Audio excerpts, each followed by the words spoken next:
El tema excluyente de estos meses, o quizá un poquito más, es el tema del Mercosur y su situación actual. Y es por ello que hemos denominado a esta conferencia de prensa Mercosur, Actualidad y Desafíos a Futuro, evento que ha sido organizado por la agrupación Acción y Propuestas. Bloque Regional nacido, si la memoria no me falla, y a los entendidos en la materia, un 26 de marzo del año 1991 con el Tratado de Asunción que consagró entre sus países socios a la República Argentina, a Brasil, Paraguay y lógicamente a nuestro país, la libre circulación de bienes, servicios y factores productivos. El establecimiento además de un arancel externo común, la adopción de una política comercial común, la adopción y coordinación de políticas macroeconómicas y sectoriales, entre otros estados parte, y la armonización de las legislaciones para lograr el fortalecimiento del proceso de integración. Algunos periodistas y también actores sociales y políticos entienden que todos estos enunciados fueron sistemáticamente violados desde aquel entonces con trabas ilegítimas al comercio exterior y el espíritu de aquel acuerdo fundacional fue hecho trizas por medidas, en definitiva, de política económica que tuvieron en cuenta los intereses particulares de cada país. Las más groseras y flagrantes fueron los ajustes cambiarios en los socios grandes del bloque que dejaron fuera de juego u offside a los más chicos. El 13 de enero del año 1999, Brasil devaluó el real y pulverizó la competitividad de las exportaciones uruguayas que tardaron varios años, en definitiva, de tropezarse o de recuperarse de este tropezón. El 6 de enero del año 2002, la República Argentina puso fin a la convertibilidad cambiaria que establecía desde el año 1991 la paridad entre el peso argentino y el dólar.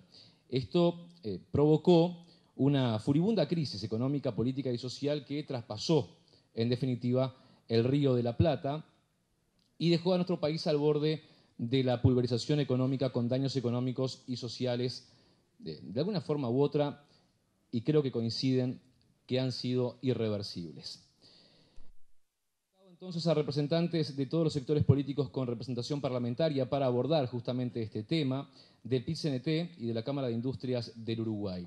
Debemos consignar, nobleza obliga, que a último momento se ha excusado de venir el representante del Frente Amplio, hablamos de Rubén Martínez Huelmo, originalmente había sido invitado y por motivos de salud hoy no se encuentra con nosotros. Como contrapartida, y lo comentábamos hace unos minutos nada más, contamos sí con la presencia del diputado Jaime Trobo, del Partido Nacional, quien ha titulado su ponencia como Ideología o Interés Nacional. También tenemos al diputado Daniel Radío, del Partido Independiente, quien hará referencia a la voluntad integracionista, a Fernando Gambera, del PIT-CNT, quien hablará de la situación generada a raíz del alejamiento de la República de Paraguay y la incorporación de Venezuela al mercado común del sur. Y también contamos con Washington Durán, en representación de la Cámara de Industrias del Uruguay, quien hará referencia a la seguridad jurídica. Entre los convocantes, además de la agrupación Acción y Propuestas, se encuentra el diputado de Vamos Uruguay, Juan Manuel Garino, quien hará referencia, lógicamente, al Mercosur, actualidad y desafíos a futuro. Para romper el hielo, entonces, invitamos al representante del Partido Colorado a hacer uso de la palabra y dar por comenzada esta conferencia de prensa. Bueno, gracias Fabricio por el raconto histórico. Tal vez faltó algún antecedente vinculado a la LAI o al Tratado de Montevideo en 1980, pero creo que fue como puntapié inicial muy buen raconto histórico. Darle la bienvenida a todos ustedes, que una noche de lunes, los lunes siempre es difícil, los lunes de invierno más, y los lunes de noche todavía aún más, están hoy acá por temas que involucran al país, y creíamos que era muy positivo realizar un encuentro de estas características, porque muchas veces en el nivel de prensa surgen lo que a veces los distintos actores de forma unilateral, mandan como comunicados de prensa, a veces surgen incluso refranes que en definitiva o titulares que son muy difíciles y complejos de llenar con contenido sustancial para abarcar esto que es una promesa o el barco en el cual el Uruguay está justamente navegando a nivel regional, que es el Mercosur, y creíamos que si lo hacíamos solos, desde una visión tal vez colorada o unilateral, no iba a ser una visión muy completa. Creíamos que tenían que estar los 4 partidos políticos que tienen hoy presencia en el Parlamento, también con distintos actores sociales. Por lo tanto, el agradecimiento a Jaime, el agradecimiento a Fernando Gambera del PIT-CNT, al amigo Daniel y también a Washington Durán de la Cámara de Industrias.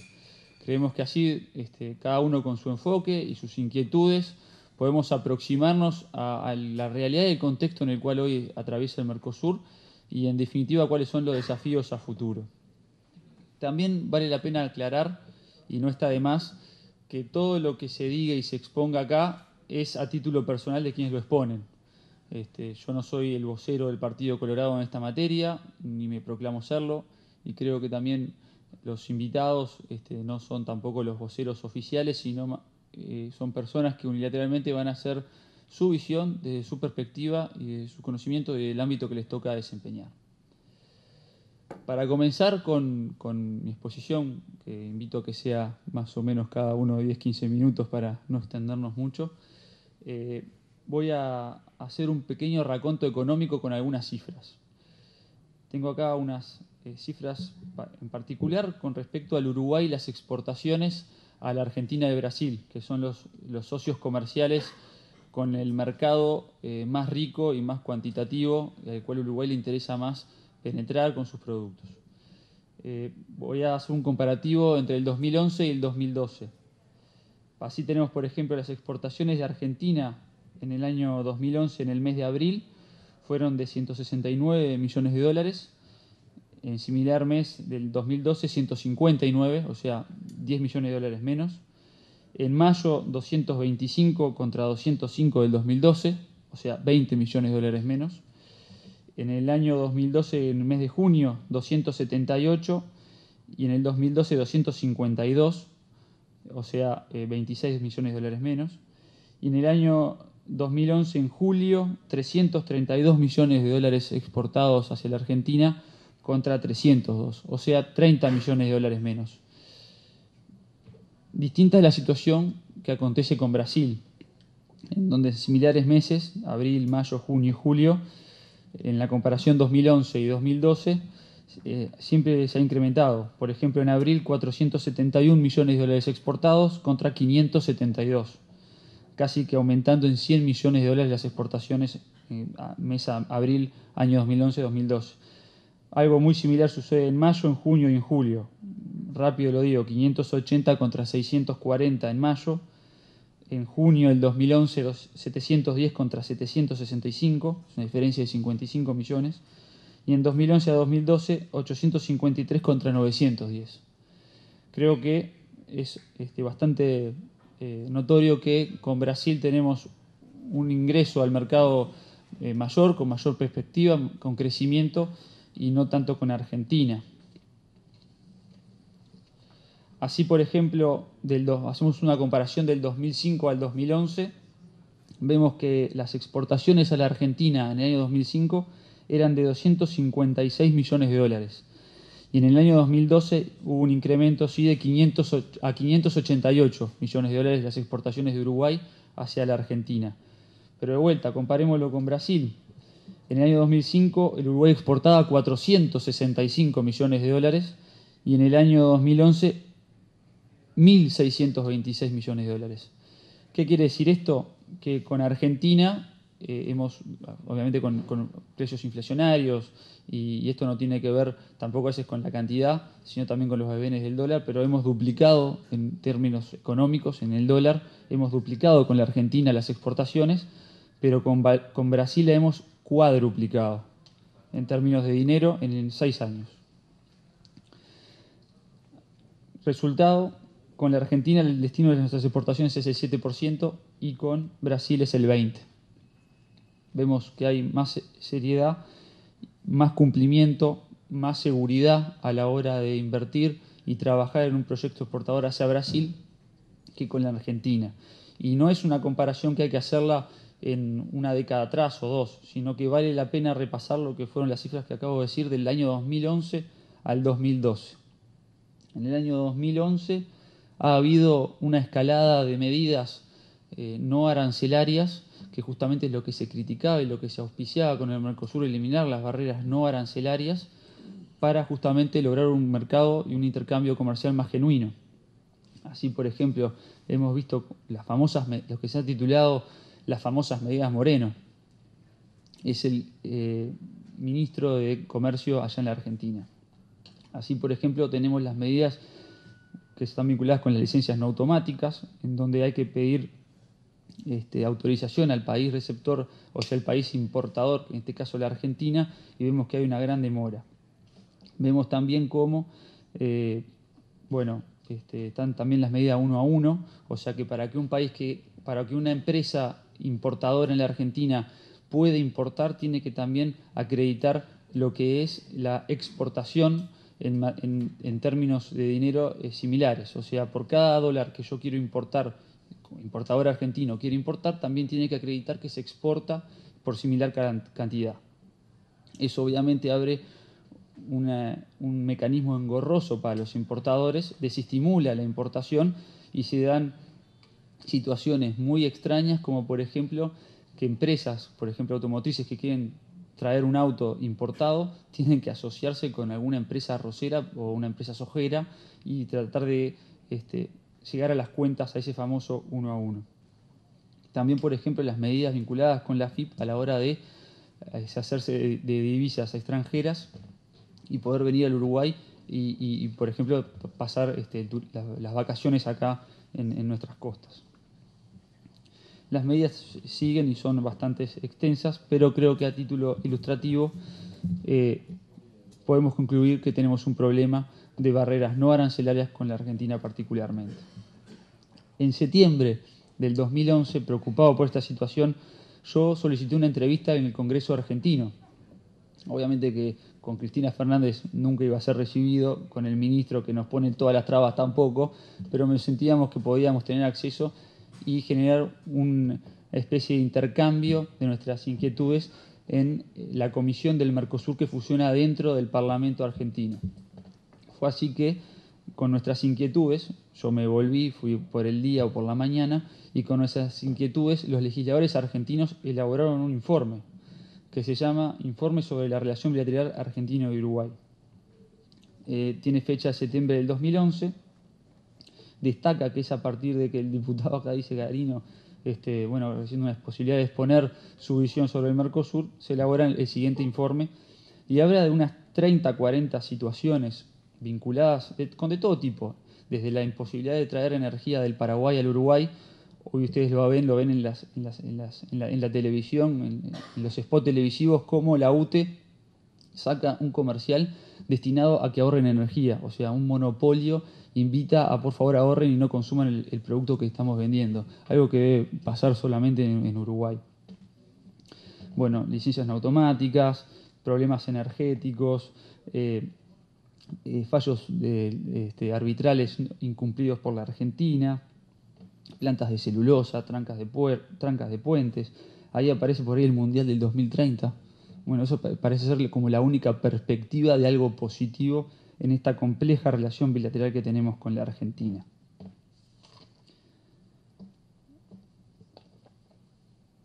También al correr de este año y preocupados en materia económica, le damos un pedido de informes al ministro Kramerman, que contestó en tiempo y forma y es bastante ilustrativo. En distintos periodos durante el 2011 se ve cómo las licencias no automáticas, o sea, se pide un producto para ser importado y se demora a propósito, se pide una licencia especial, demoran más de 60 días, o sea, a veces hay alimentos que pasan de moda, las mujeres lo saben muy bien, o alimentos comestibles que solo se pueden vender en determinadas circunstancias del año, como por ejemplo huevo de Pascua o turrones. Solo tienen un lugar y un momento determinado del año para venderse, pero si hay licencias no automáticas que superan los 60 días, esto es imposible llevar a cabo principalmente en los textiles y en materia alimenticia. Entonces tenemos hasta un 89% de licencias no automáticas que habían sido demoradas más de 60 días. Saliendo un poco del lado del Mercosur, la propia Organización Mundial contra el Comercio establece que plazos máximos de 30 y a veces de forma muy excepcional 60 días. Pues bien, el 89% en enero y febrero del 2011, el 89% de las licencias no automáticas habían superado los 60 días.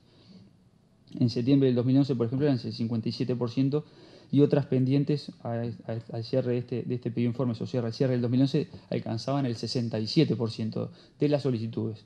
¿Qué quiere decir esto? Que estamos claramente violando lo que es el Mercosur y el espíritu que había de ir eliminando barreras arancelarias para poder todos los países en igualdad de circunstancias y condiciones poder tener su posibilidad, su oportunidad de exportar, y era justamente la oportunidad del Uruguay de acceder a un mercado más grande de los 3 millones que tenemos hoy en día.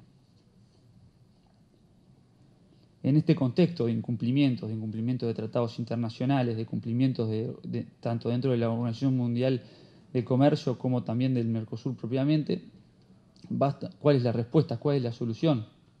Y la solución parece ser, a nuestro sentido y a nuestro pensar, lo que le conviene a los países chicos, que es la prevalencia del derecho y tener la oportunidad de queja en un ámbito jurisdiccional normal, coherente y que se cumpla. Para decirles un ejemplo, si uno de ustedes tiene un problema con un vecino, por ejemplo por una medianera o por un muro, va a un juzgado y un juez, que es un tercero imparcial, le falla tanto para uno como para otro.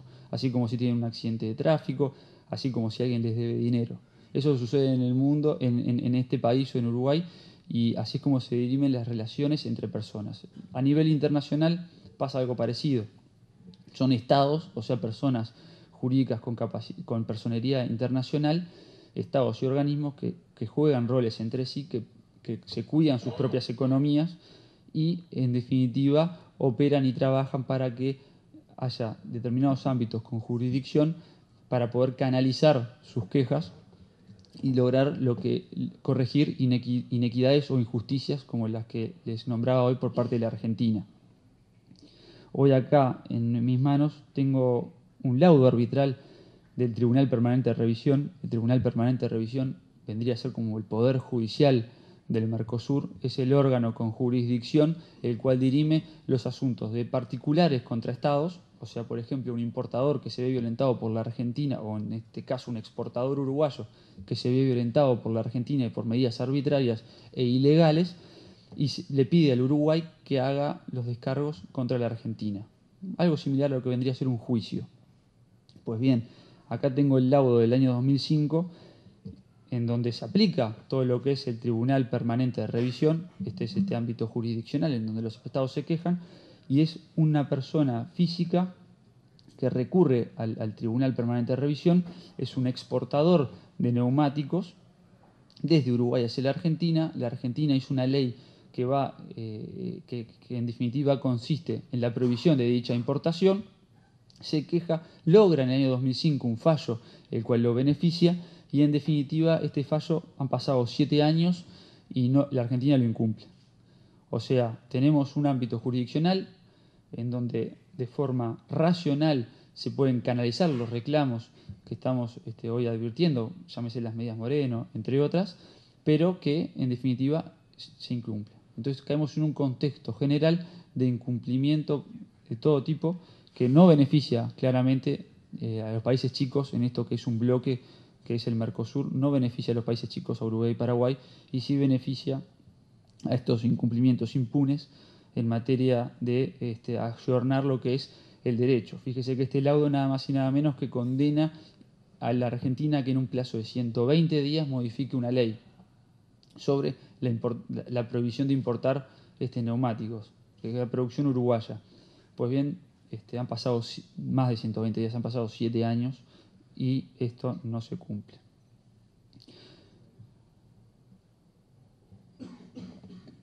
El contexto de incumplimiento no solo es a nivel de exportación y a nivel comercial. El contexto de incumplimiento también se dio en estos últimos meses y se vio agravado con determinados contextos como fue la suspensión del Paraguay y la inclusión por abajo de la mesa de Venezuela al bloque. Para ingresar al Mercosur tiene que haber una ratificación por parte de los cancilleres, esto de los gobiernos o los presidentes, que son los que ejercen la representación de los países, de los estados, y la correspondiente ratificación en el Parlamento. Vale la pena repasar eso porque estamos en definitiva hoy acá en una casa, en un Parlamento. Ese es el rol que se tiene a nivel del tratado a nivel internacional. Pues bien, se suspendió de forma arbitraria e ilegal al Paraguay, no se oyó al Paraguay al suspenderlo, ya se lo suspendió y no se lo escuchó, ni siquiera se le dio el traslado ni la oportunidad de defensa, y después posteriormente, desoyendo vamos así decirlo, la falta de requisitos de validez para que se incorpore, que es la sanción del Senado paraguayo que tenía que ratificar a Venezuela como socio del bloque Mercosur, no hubo esa instancia. Entonces también creamos una suerte de incumplimiento institucional también a nivel político. Y tenemos dentro de lo que es el contexto del funcionamiento del Mercosur otros órganos esencialmente políticos, como por ejemplo es el Parlasur. Hay legisladores acá que tienen la doble calidad, tanto legisladores uruguayos acá en el Parlamento, pero también cumplen funciones a nivel del Parlasur. Pues bien, ese Parlasur no se reúne hace un año. Y hay episodios medios extraños como cuando hay reuniones se convocan, aparecen las puertas cerradas, después no hay quórum. Son situaciones medias extrañas que se dan ahí, pero lo cierto es que no hay ni siquiera posibilidad de generar determinados ámbitos políticos esencialmente, sino un bloque que tendría que ser esencialmente comercial, de generar ámbitos políticos para poder pegar el grito, pegar la pataleta, quejarse en definitiva. Ese ámbito, ese contexto, hoy el Mercosur no lo genera. Pues bien, tenemos una situación compleja de inequidad comercial, barreras arancelarias contrarias al Mercosur, incumplimientos en la faz política, incumplimientos en la faz económica, y hoy lo que correspondería de aquí a futuro, en un contexto que tendría que ser más favorable al Uruguay para justamente poder explotar todas las oportunidades comerciales que puede brindar el ingreso de nuestros productos a bloques regionales con 200, 300 millones de personas, hoy no lo estamos teniendo y en definitiva eso perjudica a la producción uruguaya, perjudica las oportunidades del Uruguay, nos perjudica a todos directa e indirectamente. Muchas gracias.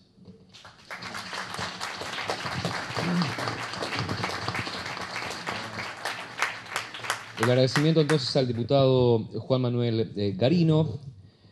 Les voy a recordar que esta conferencia de prensa está siendo transmitida a través del canal 20 de TCC, Asuntos Políticos, donde obviamente estamos acercando la posición de los diferentes actores políticos y sociales del país con respecto a este tema. La bienvenida, ingeniero Durán, y le invito a que haga su ponencia en esta conferencia de prensa.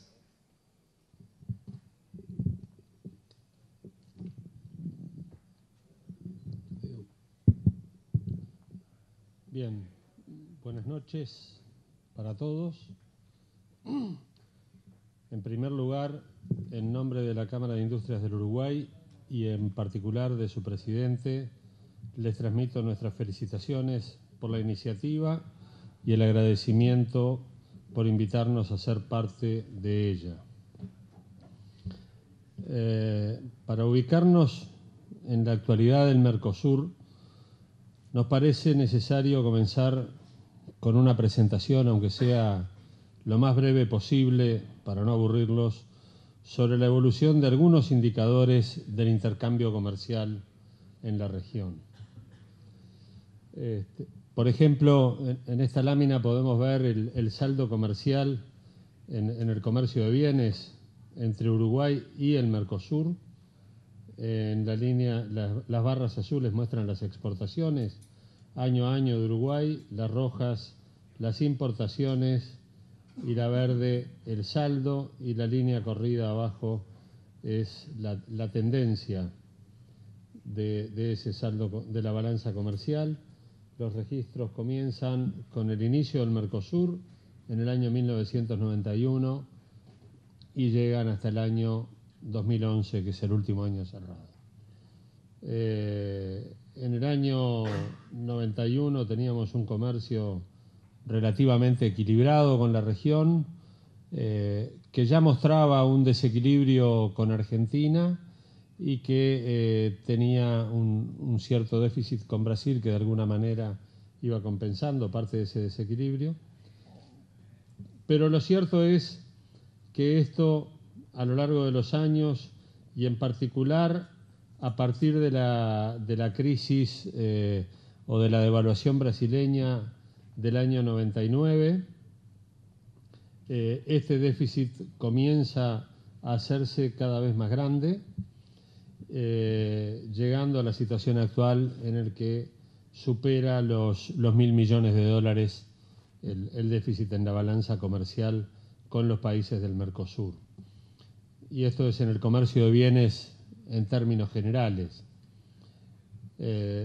Aquí está cuál es este mismo indicador entre el año 99 y el 2011 en el comercio de manufacturas de origen industrial, de MOI, donde está justamente los productos que le interesan a la industria del Uruguay, que son los que mayor valor agregan, los que incorporan mayor cantidad de mano de obra nacional, de mano de obra en general calificada y con mejores salarios. Y esto muestra prácticamente la misma figura. La situación se había corregido un poco durante la época de la crisis, pero básicamente porque también nuestras exportaciones cayeron mucho, pero luego las importaciones desde los países de la región han retomado su ritmo, mientras que las exportaciones a estos países no han subido. En algunos casos, los economistas suelen advertirnos de que el déficit de la balanza comercial, en particular con Argentina, donde supera largamente los 1.000 millones de dólares, está compensado por el turismo y por el comercio de servicios. En la Cámara de Industrias hemos analizado la incidencia de todos estos flujos comerciales y la conclusión es que, aún contabilizando el comercio de servicios y el turismo en los dos sentidos, porque también hay uruguayos que van a gastar su dinero en la Argentina, el déficit en la balanza con Argentina supera los 400 millones de dólares por año. O sea que tenemos allí una situación en la cual claramente no tenemos una balanza equilibrada, lo cual en sí no es malo, pero lo que debería hacer esto, o a lo que debería llevar esto, es a que no haya necesidad por parte de la República Argentina de tomar medidas en contra de las exportaciones uruguayas, puesto que estas no hacen daño a las exportaciones, a la economía argentina. En este otro cuadro lo que intentamos mostrar es la participación de las exportaciones uruguayas de bienes en las importaciones totales del Mercosur, de los otros países del Mercosur. Esto ha venido descendiendo, hubo una pequeña recuperación en el 2009, pero ya con las últimas medidas adoptadas por Argentina en el 2011 esto comenzó a caer nuevamente y en el 2011 va a seguir cayendo. Nuestra participación en las importaciones de los socios es de menos del 1%. Con Argentina en algún momento llegamos a ser el 2% de sus importaciones, hoy somos menos del 0,8% de sus importaciones, o sea, aunque nuestras exportaciones, como mostraban algunas cifras que mostraba recién el diputado Garino, han crecido hacia la Argentina, las importaciones de Argentina desde el resto del mundo han crecido mucho más que las importaciones de Argentina desde el Uruguay. Y la Argentina es un socio relevante, por lo que decíamos que es un importador de manufacturas de origen industrial del Uruguay. las exportaciones brasileñas, en la participación de las exportaciones brasileñas, mientras tanto, en las importaciones totales del Mercosur, ha tenido prácticamente una conducta estable, salvo en los momentos de la crisis por la caída en las importaciones fundamentalmente de la Argentina, que luego se retomó y que hacia fines del 2008, en un contexto ya con la crisis internacional desarrollada, bajaron y ahora se mantienen estables. Sin embargo, observen ustedes la participación de China en las importaciones totales del Mercosur. La participación de China crece y crece y crece en forma permanente, a pesar de todas las medidas que se tomen en Argentina, básicamente, y algo en Brasil. O sea, el argumento de Argentina de que las medidas las adopta para detener el impulso de las importaciones de origen chino, esto muestra que fracasan totalmente. Y ahora, volviendo un poco a la realidad del Mercosur y a los elementos que habíamos planteado, hay aspectos que atentan contra la institucionalidad del bloque y que a medida que pasa el tiempo, lejos de resolverse, se van agravando. Y hay tres aspectos que yo quise destacar fuera de otros que siempre se pueden encontrar. Uno de ellos es la falta de incorporación de las normas. En el Mercosur las normas se aprueban, pero después no entran en vigencia. Para que las normas que los organismos del Mercosur han aprobado entren en vigencia, es necesario que cada uno de los estados y que todos los estados las incorporen a su derecho nacional. Y esto en general no pasa. Es el ejemplo de lo que sucedía con la incorporación de Venezuela al Mercosur, con la adhesión de Venezuela, pero también tenemos otros ejemplos como el Código Aduanero de Mercosur u otra serie de normas que se aprueban en los órganos del Mercosur, pero que luego los gobiernos no las ratifican y por lo tanto no entran en vigor. Prácticamente el 50% de las normas aprobadas en los órganos del Mercosur o más no están incorporadas por los 4 estados. Falta algún estado que la incorpore y por lo tanto esas normas no están vigentes. Después yo voy a hablar del tema, voy a hacer alguna mención al tema de la transparencia. El estado de incorporación de las normas en el Mercosur en alguna época estuvo publicado en la página de internet de la Secretaría del Mercosur. Hoy ya no está más publicado para que no se sepa cuáles son las normas que están incorporadas, ni quién las ha incorporado y quién no. Luego ya se hizo referencia en la mesa al incumplimiento de los laudos arbitrales. Es conocido por todos la falta de cumplimiento de Argentina, pero en Brasil, cuando no es incumplimiento, es demora, y eso también afecta las corrientes de comercio, y ahí nos podríamos referir a los laudos de las bicicletas, a los laudos de los neumáticos remoldeados en Argentina y en Brasil, los laudos sobre libre circulación de personas o libre circulación en el Mercosur en general, cuando el conflicto con los puentes, en fin, hay una serie de cosas que por más que haya un tribunal, terminan los estados no cumpliéndolos. Y finalmente el elemento que se ha incorporado últimamente, que es la primacía de lo político sobre lo jurídico, cosa que resulta claramente incomprensible que un país como Uruguay, un Estado como el Estado uruguayo, sostenga, que además ha nacido de un pacto político, de un pacto jurídico, sostenga que lo político debe primar sobre lo jurídico. Justamente la fortaleza que nosotros tenemos en el Mercosur es el apego a las normas. Todo esto, entonces, atenta y afecta la credibilidad interna y externa del Mercosur y está en contra de la certeza jurídica que es indispensable para los diversos actores, tanto económicos como sociales y políticos. Ante esta falta de funcionamiento de los mecanismos institucionales, los países comienzan a adoptar sus propias medidas de protección en desconocimiento de los compromisos asumidos, y sus efectos los percibimos día a día en, por ejemplo, toda esa serie de medidas que se han tomado y sobre las cuales también después vamos a profundizar un poquito más. Y aquí hay algunas de las medidas distorsivas, ya han sido mencionadas, así que voy a pasar muy rápidamente por ellas, pero esto comienza hace mucho tiempo con la adopción por parte de Argentina de valores criterios.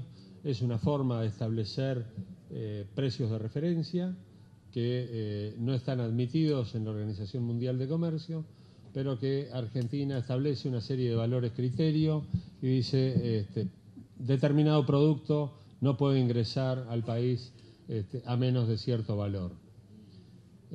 Licencias no automáticas previas a la importación, también hay licencias automáticas. Los dos mecanismos están previstos en la Organización Mundial de Comercio, pero las licencias no automáticas están previstas para casos excepcionales, tienen que salir en un plazo de 30 días. El tipo de licencia automática de Argentina, el plazo que tiene es de 30 días, no es de 60, es de 30. Las licencias de 60 días son para otras circunstancias totalmente distintas a las que Argentina argumenta. Declaraciones juradas anticipadas de importación, que es un requisito relativamente nuevo, por el cual el importador tiene que antes hacer una declaración jurada y esperar a que se la aprueben, previo a pedir una licencia de importación muchas veces, o sea, se acumula una traba encima de la otra. Estas medidas son medidas de alguna manera formales en el sentido de que están reflejadas en un instrumento jurídico de la República Argentina, en una resolución ministerial o en algún decreto. Pero también hay medidas que son totalmente informales y que por lo tanto es imposible recurrirlas porque no existe la prueba de que esa medida se está adoptando. El 1 a 1 en la importación, como mencionaba el diputado Garino, las medidas Moreno, que es cuando este señor Moreno llama a los importadores y le dice alimentos que se fabrican en la Argentina no los pueden importar, y se los dice a los supermercados, y los supermercados saben que tienen que hacer caso, porque si no, las medidas que se pueden tomar contra ellos son bastante fuertes. También hay cuestionamientos relacionados al origen, hechos con cierta frecuencia por la República Argentina, como forma de desestimular las exportaciones, y entonces comienzan a hacer preguntas, aunque el origen sea verdadero y esté manifiestamente probado, termina siendo un problema, y entonces esto desestimula también a los importadores. El Brasil tiene lo suyo, aunque mucho menos. Hay cuestionamientos relacionados al origen y hay algunos de larga data y que no se definen y que el Brasil sabe que no tiene razón, pero termina no encontrando el camino para resolver la situación. La aplicación reciente de medidas antielusión de manera unilateral por la República del Brasil contra determinados productos exportados del Uruguay. Y después aparecen trabas en frontera que terminan deteniendo los camiones 2 o 3 días, generando mayores costos. En fin, Brasil es un poco menos agresivo con las medidas y bastante más sutil, pero que hay dificultades con Brasil, también las hay.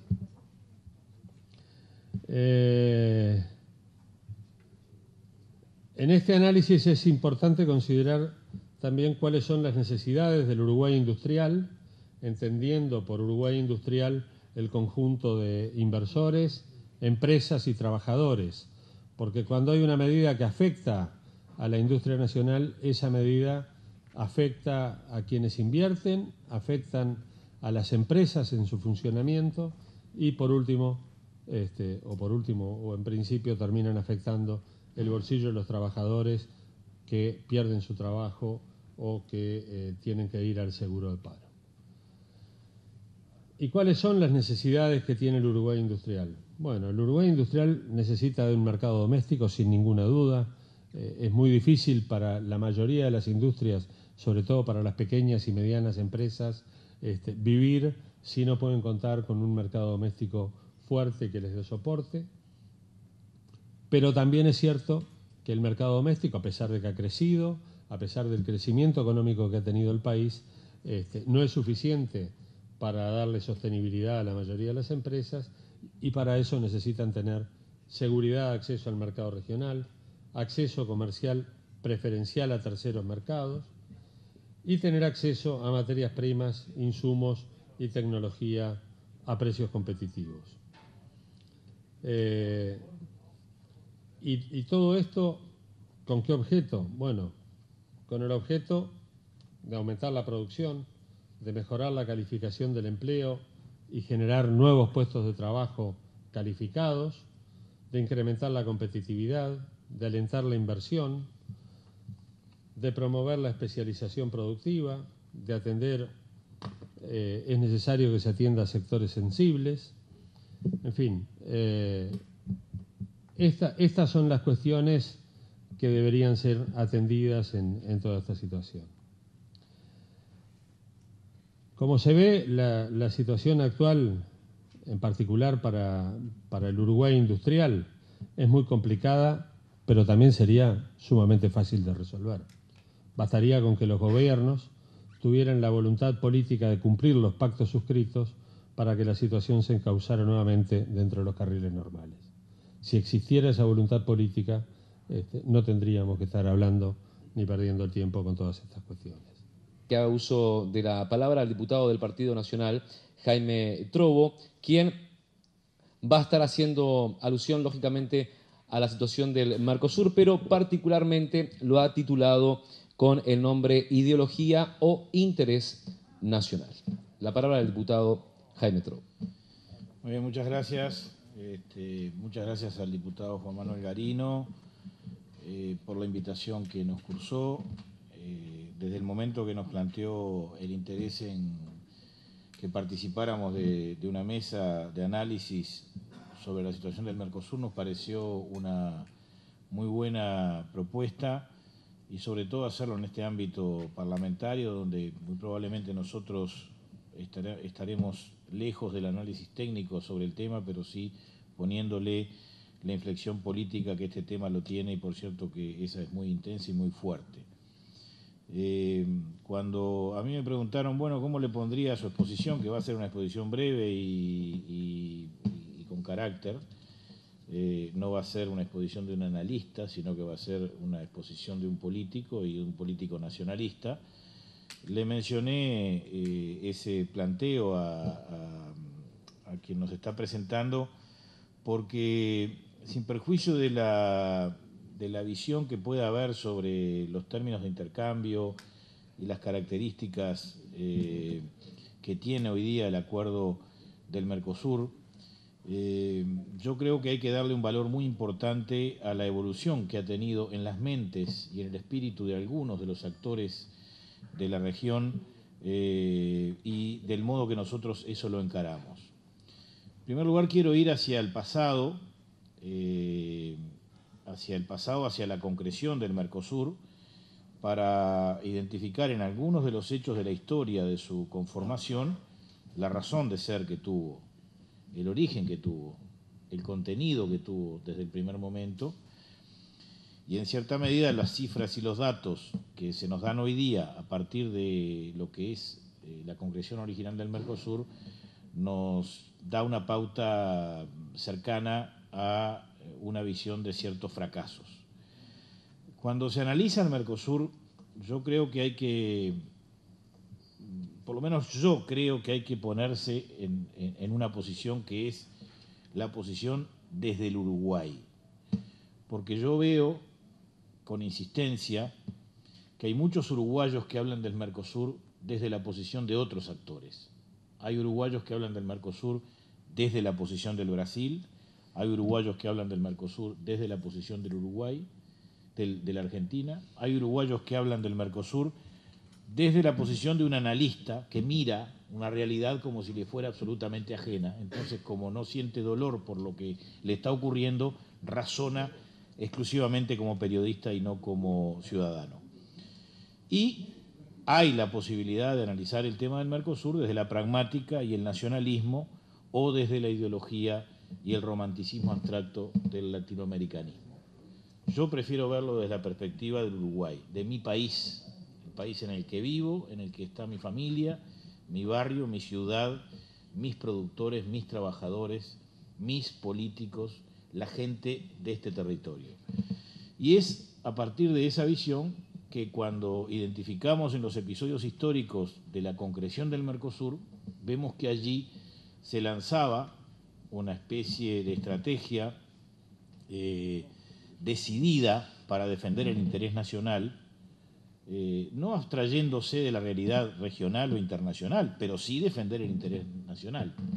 Por eso, el proceso previo a la creación del Mercosur es un proceso al que el Uruguay asistía como espectador de diálogo bilateral entre la Argentina y el Brasil, que procuraban, bajo cualquier fórmula, encontrar una sociedad comercial cada día más fuerte que los llevó entre el año 1984 y el año 1988 a suscribir 24 protocolos con un marcado bilateralismo y a firmar en el año 1988 el Tratado de Integración, Cooperación y Comercio para la creación de un espacio económico común, que firmaban Argentina y Brasil, reitero, en el año 1988, y que esto se iba a lograr en un lapso de 10 años.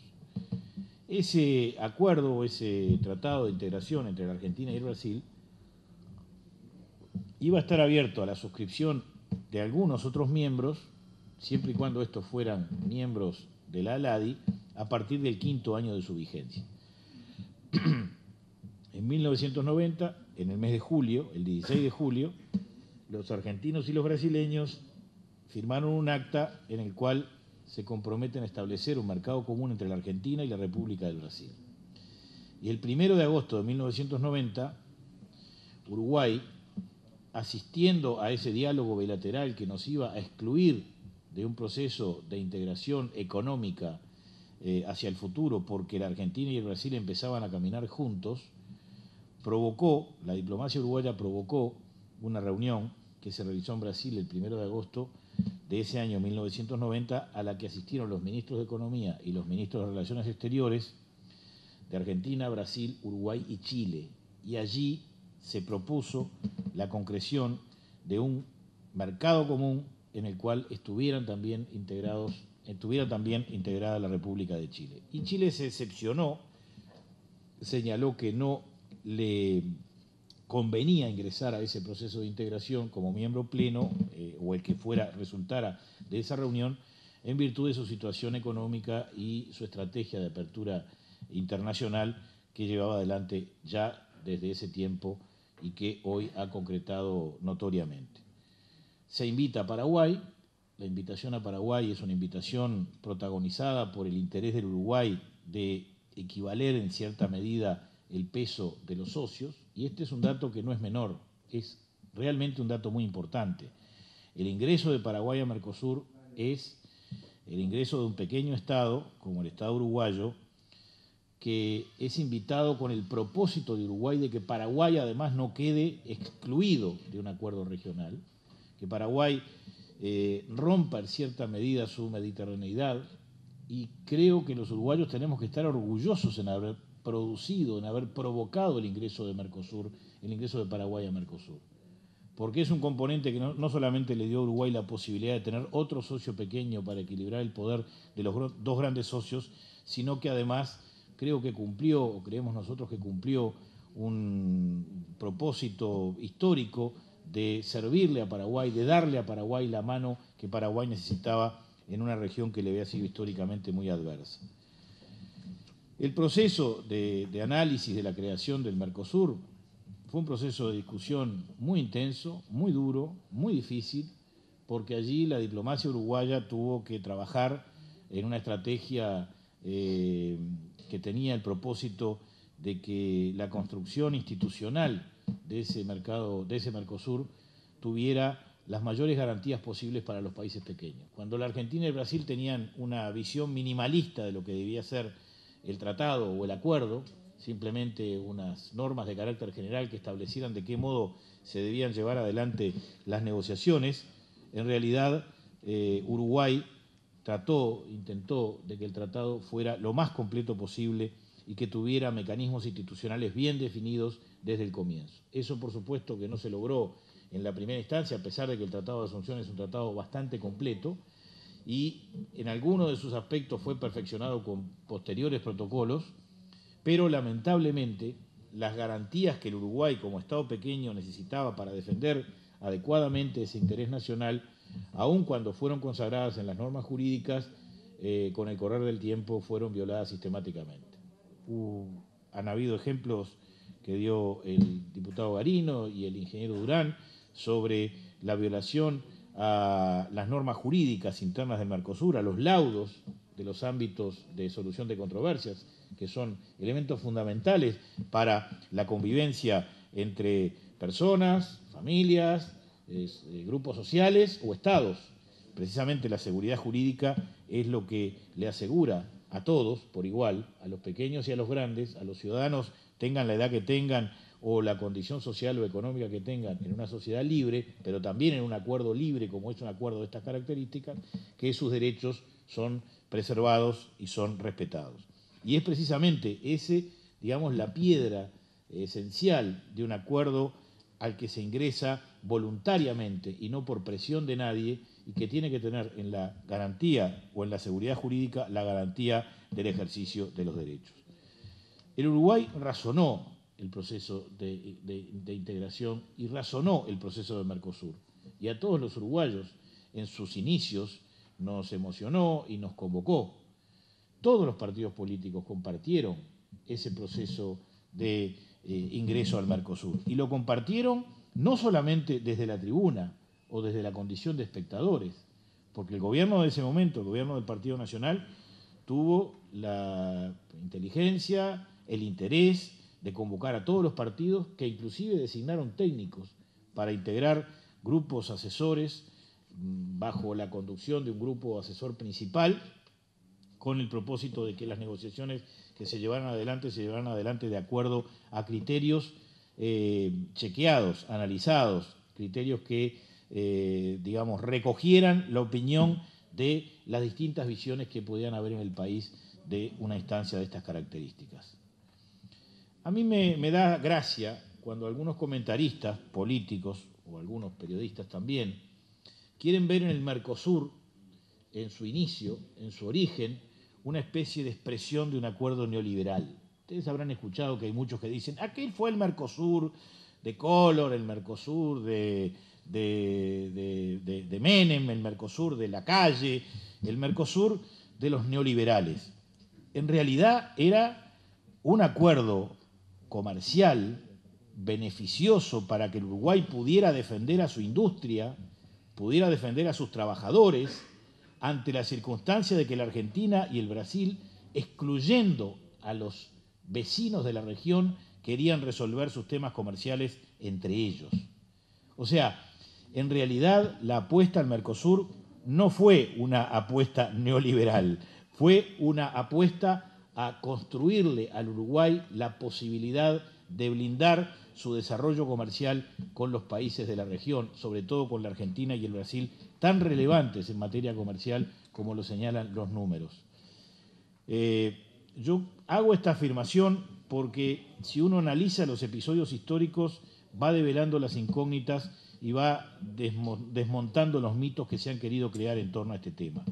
Ahora, lo que no hay ninguna duda es que el Mercosur fue un acuerdo comercial. No hay absolutamente ninguna duda que el Mercosur fue un acuerdo comercial, porque tenía ese propósito, precisamente cuidar a nuestra producción y cuidar a nuestros trabajadores. El Mercosur ha ido, con el paso del tiempo, y sobre todo en los últimos tiempos, y especialmente en las últimas dos administraciones, la corriente y la anterior, mutando hacia una sociedad de intereses políticos en los cuales ya no existen mecanismos de solución de controversias para lo comercial, porque no se cumple con los laudos, porque no se cumple con la juridicidad interna, porque se violan permanentemente los acuerdos, sino que además somete al país a condicionamientos de carácter político que están vinculados con el peso, la importancia y los intereses que tienen otros que no somos nosotros. Y esto lo digo desde una perspectiva nacionalista, porque los problemas del Uruguay solamente son comprendidos cabalmente por los uruguayos. Y nosotros somos los que tenemos el derecho y el deber de analizar nuestros problemas y a partir del análisis de nuestros problemas poner encima de la mesa nuestras propuestas, nuestras ideas, nuestras soluciones, nuestra capacidad negociadora y toda nuestra inteligencia para defender esos intereses.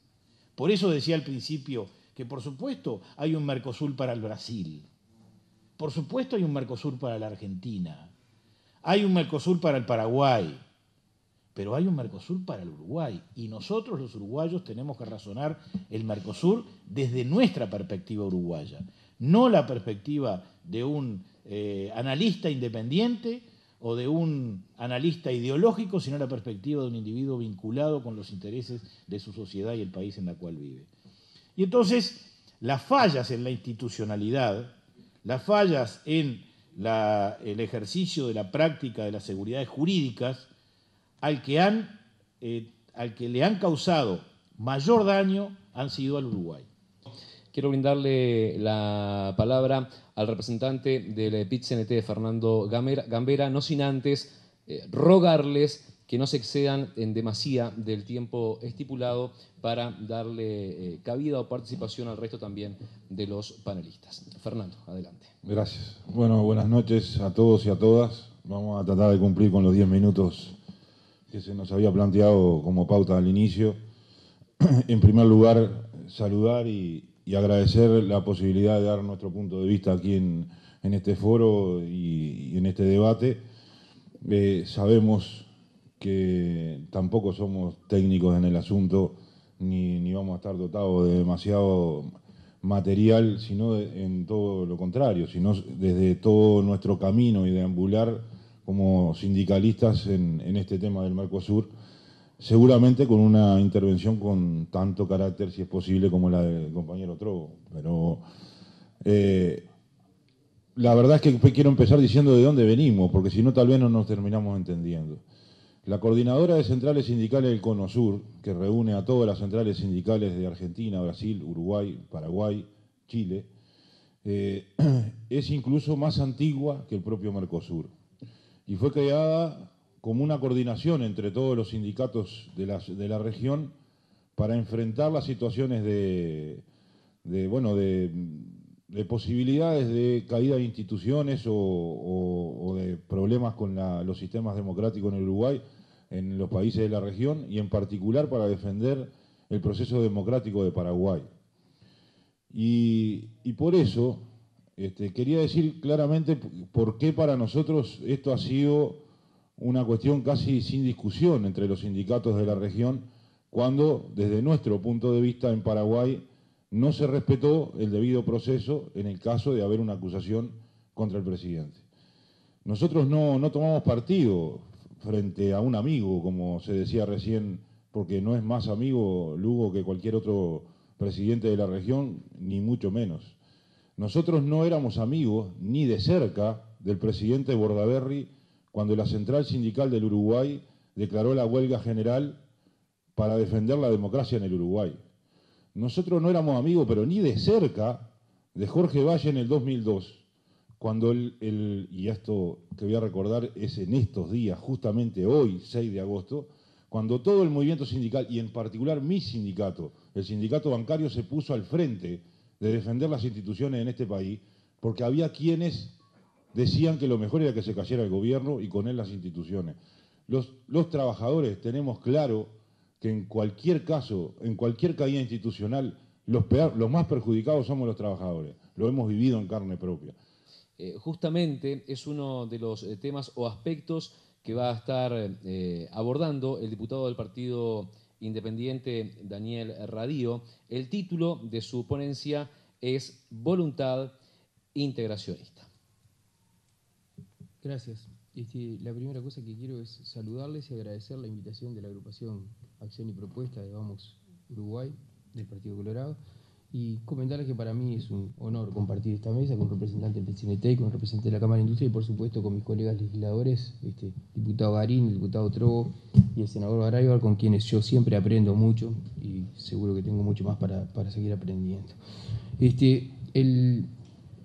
Cuando el 26 de marzo de 1991 los presidentes de Argentina, Brasil, Paraguay y de nuestro país firmaron el Tratado de Asunción, nosotros sentimos que algo se movía.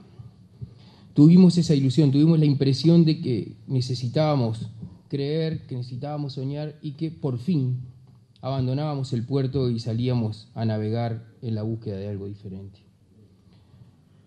Más allá de la retórica folclórica de la integración latinoamericana, que muchas veces se desentiende de las lógicas de funcionamiento y que otras veces no se hace cargo de los aspectos de los acuerdos comerciales o políticos, un país como Uruguay, de 3 millones de habitantes, en un mundo de 7.000 millones, necesita integrarse con otros. Yo en eso soy absolutamente de acuerdo con lo que se manifestaba recién. Necesita, en primer lugar, para amplificar su voz, para que nuestra voz tenga alguna chance de ser oída entre aquellas que nos importan, para tener voz en el escenario internacional, para tener acceso a mercados y para desarrollar áreas potencial de crecimiento, puertos, turismo, gastronomía, servicios, ojalá para desarrollar nuestra industria.